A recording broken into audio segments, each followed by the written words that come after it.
diligan ko lang to, yung Bermuda, kasi lanta na. Kasi meron ditong naligo mula pa nung kahapon. Nako, may dito. Sino kaya ditong tumay? May aso na to dito. Busod ko lang to mga to kasi tanda rin. Paganahin ko tong pangdilig dito kasi mabasa to siya. Kung hindi natin to iuso dito. Grabe talaga yung di bango dito.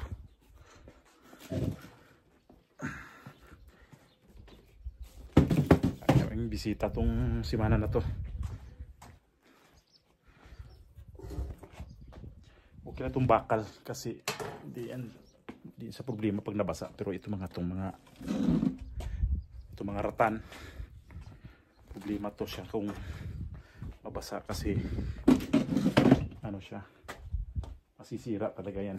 Itong bakal okay lang yan, hindi masyadong maitabi natin. Grabe, yan yung paligid namin na mag-alas 8 na ng hapon.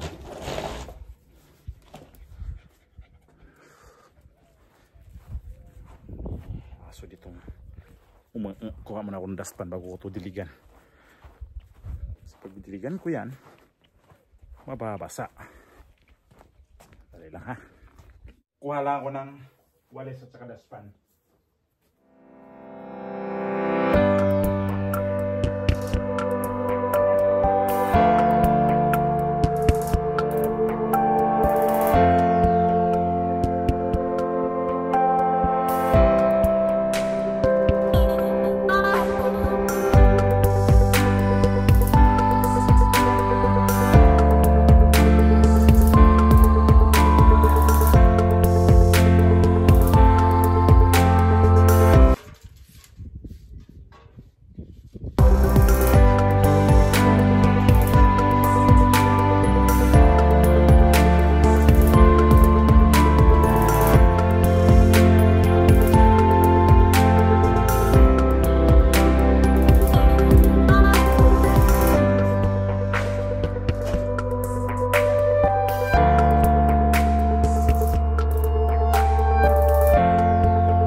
Dito yung mga aso nila, di rin tinanggal. Yan naman na talagang ganito buhay natin, no? Mga domestic helper tayo talaga. Buhay ganito. Dumi ng aso, kahit anong dumi, tayo tagatanggal.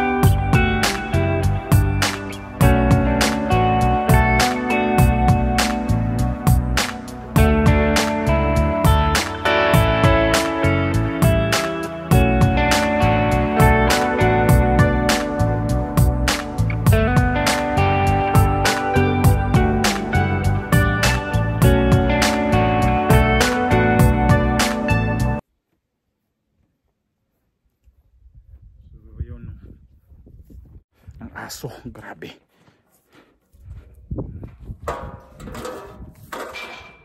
Iwan mo natin to dito para magdilig to siya ngayon mag-isa.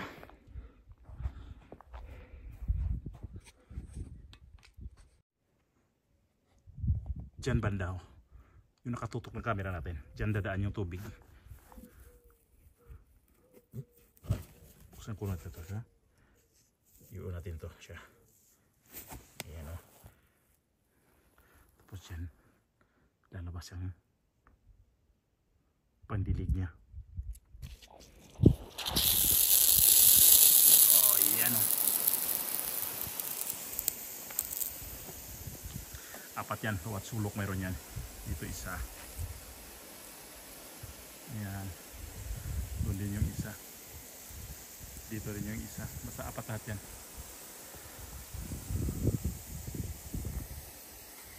Okay yan. Kasi bayaan ko lang yan siya magdilig. Tapos orasan ko lang. Alam mo, 30 minutes. Patayin ko lang. Patayin ko lang siya.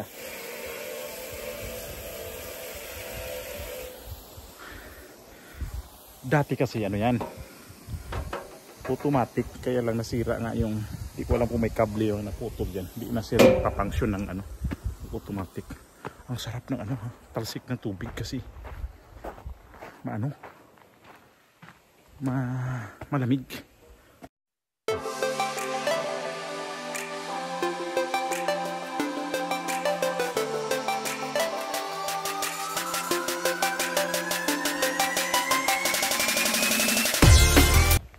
Tayo.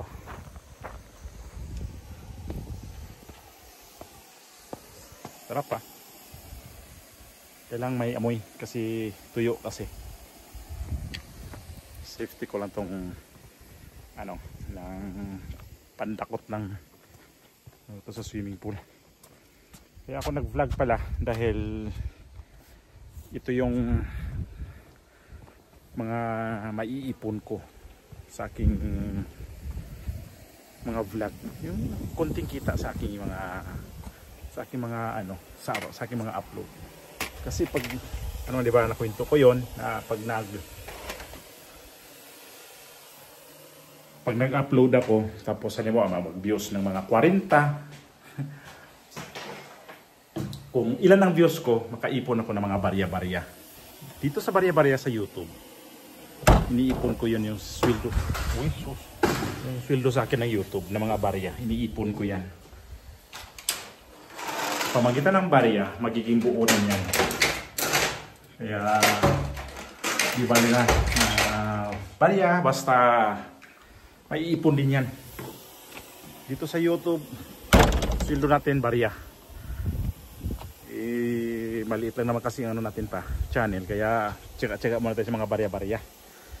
Ang ganda. Sarap dito magtambay. Kaya yun ang ano ko, gusto ko na pamagitan ng barya-barya makakaipon din tayo.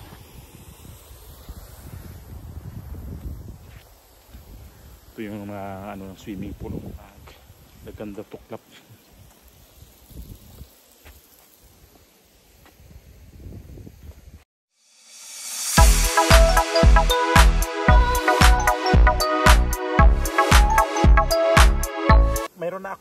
Meron na akong sa mga barya-barya na kinita ko dito sa mga aking mga video.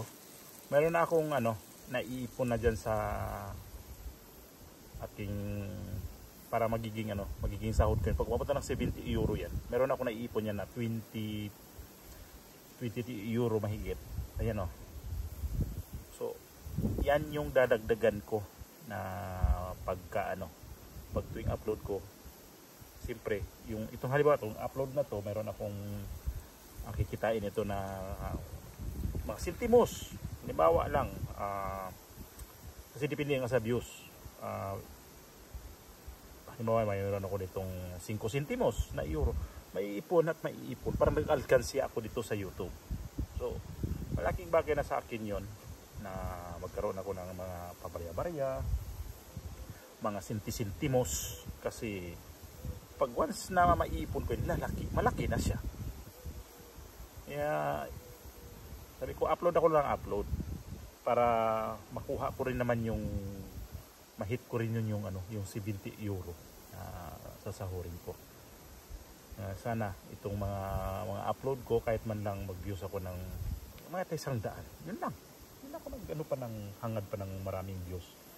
Umabot ng 100, ang laking bagay na sa akin yun 100 na views. Malaking bagay, tuwang-tuwa na ako niyan. Kaya yung pinakamaganda sa akin na ano, sana makakuha pa ako ng maraming upload para magiging ano na rin, magiging ano na ba, maipon ko ng maramihan. Tapos dito ang init. Ay nako, grabe talaga. Itong pag-August dito sa amin, grabe. Yung dalawa nandoon. Si Bruno at saka si Israel nandoon. Tawagin ko na natin ka nito. Bruno, Israel! Dito ako. Nalapit yan. Bruno! Kaya diligan ko to kasi ano, ilang araw to dito diligan tapos naapak-apakan kasi mayroong pumunta dito ngayon yung anak ng amo namin. Dito nag-spend ng ng buong weekend, Biyernes na dumating. Kapag kahapon talaga, marami sila kahapon kasi 10 sila nandito. Ayan na, oh, ayan na. Ayan na yung dalawa. Ayan na yung dalawa. Amo! Dito! Kaya apak-apakan nila to. Hindi nadiligan. Kapag kahapon Biyernes nadiligan ko to ng umaga. Ito. Kaya sila okay to, pero kahapon ang init kasi. Ang init kasi kaya nalalanta. Palamigan ko muna ng konti ito. Dyan.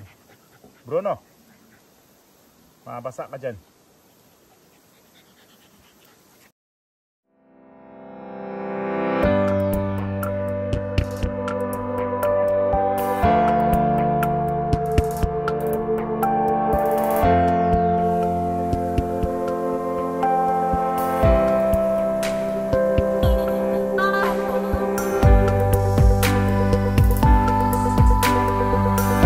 Talaga katakot-takot tong aso na to sa sa tubig.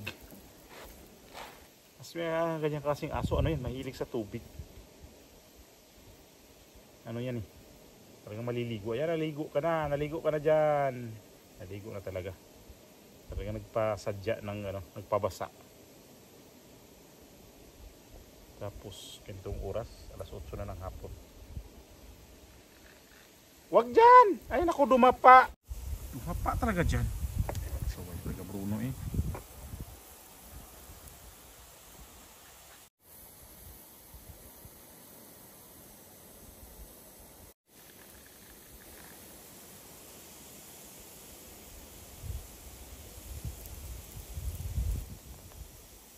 Sarap tumambay dito. Yung singaw ng tubig na dadapo sa mukha, parang mapreskuhan yung pakiramdam nyo sa mukha kasi ang init talaga. Kanina, kahapon, grabe talaga ang init sa loob ng kusina. Talaga, irritable talaga sa loob kasi yung init, kahit may electric pan, buga ng electric pan, hindi pa masyadong malakas. Tapos ang loob ng kusina, siyempre kahit bukas na mga bintana, lahat na bintana, pintuan bukas. Pero doon pa rin yung init. Yung init, grabe talaga ang init naman kasi dito, sobra talaga na titira talaga sa amin itong buwan na to, August. Magsawa ka talaga sa init na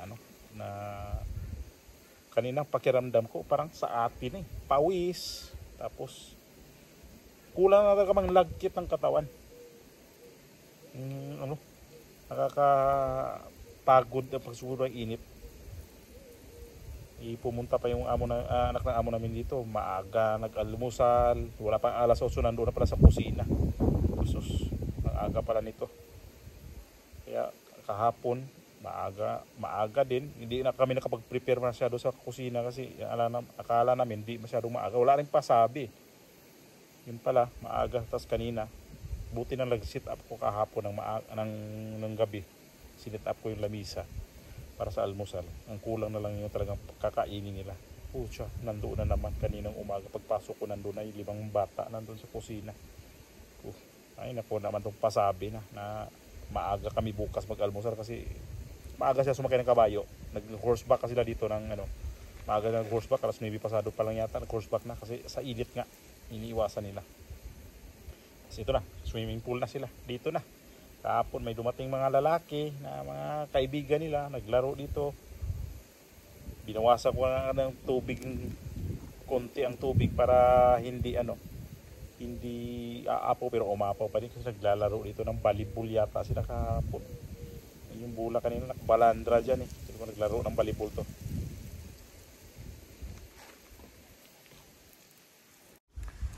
Buti na lang yung swimming pool, hindi lumabo. maliwanag din naman. Maliwanag, malinaw. Ayan siya. Hindi siya sinumabo. Hindi pa ako hindi na naman ako kapagpalipad ng drone. Kapag ensayo na naman kami ulit.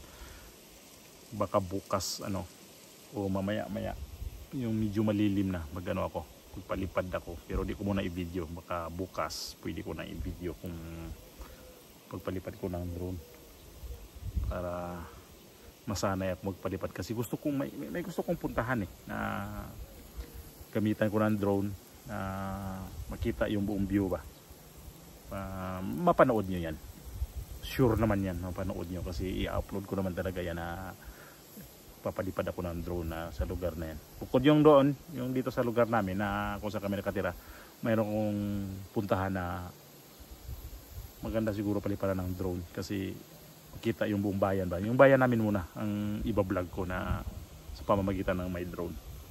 Kanina pala nanood kami sa TV ng yung laban ng Pilipino na si Carlos Yulo, na pangalawa niyang nakuhang gold, kasi kahapon napanood din namin yung laban niya. Tsaka kanina, congrats sa ating mga kababayang atlet na nakakuha ng medalya kay Carlos Yulo. Napanood namin sa TV lang. Ayan yung in-screenshot ko lang yan dyan sa TV namin para talaga na napanood namin. Hindi niya expect na makuha talaga niya yung gold. Pero magaling talaga siya. Magaling siya doon, in fairness sa niya, sa performance niya pinakita doon sa Paris. Tapos napanood ko rin yung laban ng tennis. Kaya sa tennis ang lumaban talaga sa para sa gold yung yung Espanyol, si Carlos Alcaraz. Kaya lang hindi ko type yung player na yan. Sa pool pa naman, ang gusto ko talagang player ay yung nakalaban niya, yung taga Serbian na si Novak Djokovic. Yun yung pronounce ko yan, Djokovic. Yun yung dati pa talagang napahanga ako sa mga laro niya. Dito magagaling naman din yung mga player ng Spain.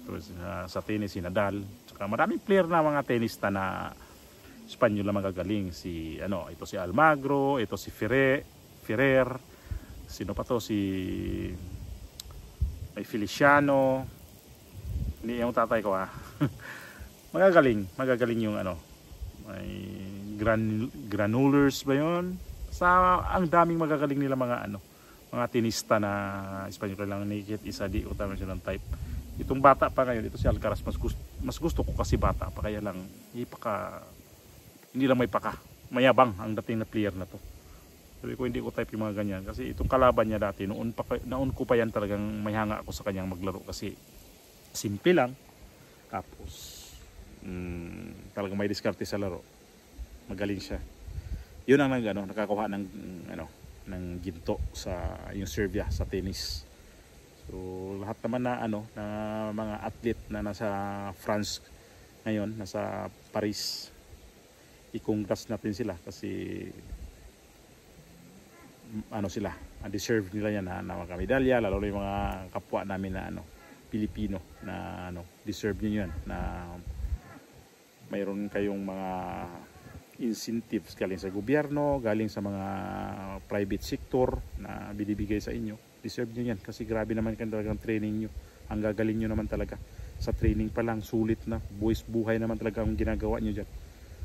Tapos ito pa mga sunod na araw mayroon pang lalaban, lalo sa boxing, itong si Ubiena, may laban pa. Sana manalo para maragdagan yung medalya natin. Kasi ngayong Olympic na to, sa Paris Olympic, nakadalawang gold. Kaya nung nakaraang sa Tokyo Olympics, si Hidilyn Diaz nakasungkit din siya ng gold noon. Pero ngayon nakadalawa tayo. Sa isang tao lang yan, kay Carlos Yulo. Again, congratulations sa mga Pilipino athlete na nandito ngayon. Yung nanalo man o hindi nanalo, congrats sa inyong lahat, kasi talagang para sa inyo yan. Hindi, para sa akin, hindi yan po para sa Pilipinas una, para sa inyo yan sa inyo talaga yan.